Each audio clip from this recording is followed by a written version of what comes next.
Saturday in Tryon, North Carolina, and we're still praying for rain. We're still very, very dry. We have not had any rain at all. And the weather has turned cool. Maybe that will help put out the fires.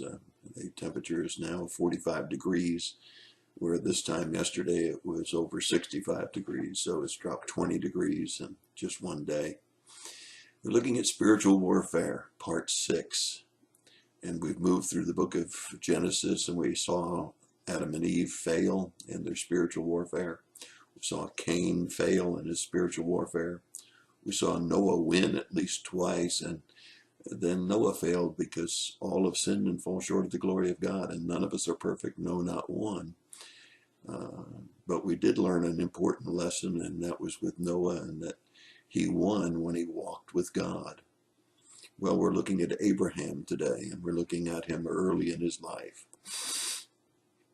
We're looking at the fact in Genesis chapter 11, verse 30, that Sarai, his wife, or Sarah, was barren. That was quite a blow to a male's ego in the days of the Old Testament. They didn't have tests to find out who was the one that couldn't bear children, and we don't know just how hard Abraham took that.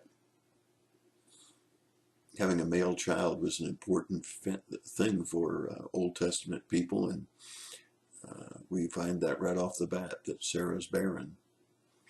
In verse 32 of chapter 11, we find that Abraham's father dies. Terah died. So he has a wife that's barren. He has a father that dies. And we see that the Lord comes to him in chapter 12, verse 1, and says, now I want you to leave your relatives. Doesn't even tell him where to go. He just says, to a land I'll show you. So we have a barren wife, a father that's died, an uncle that's died.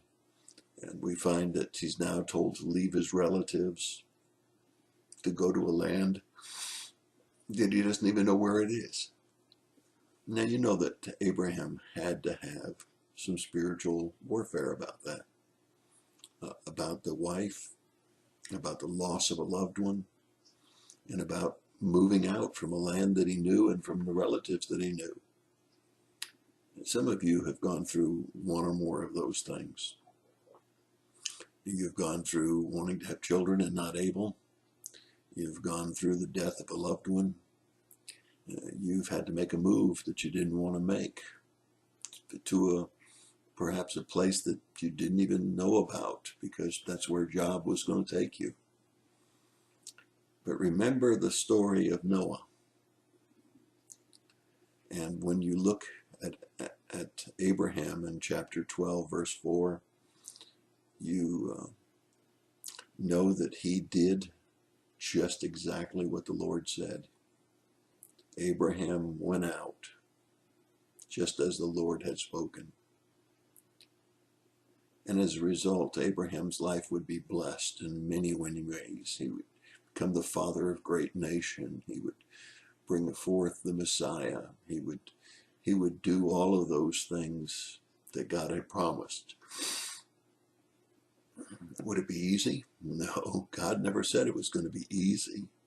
He just said he'd be with us. And when we walk with the Lord, we win.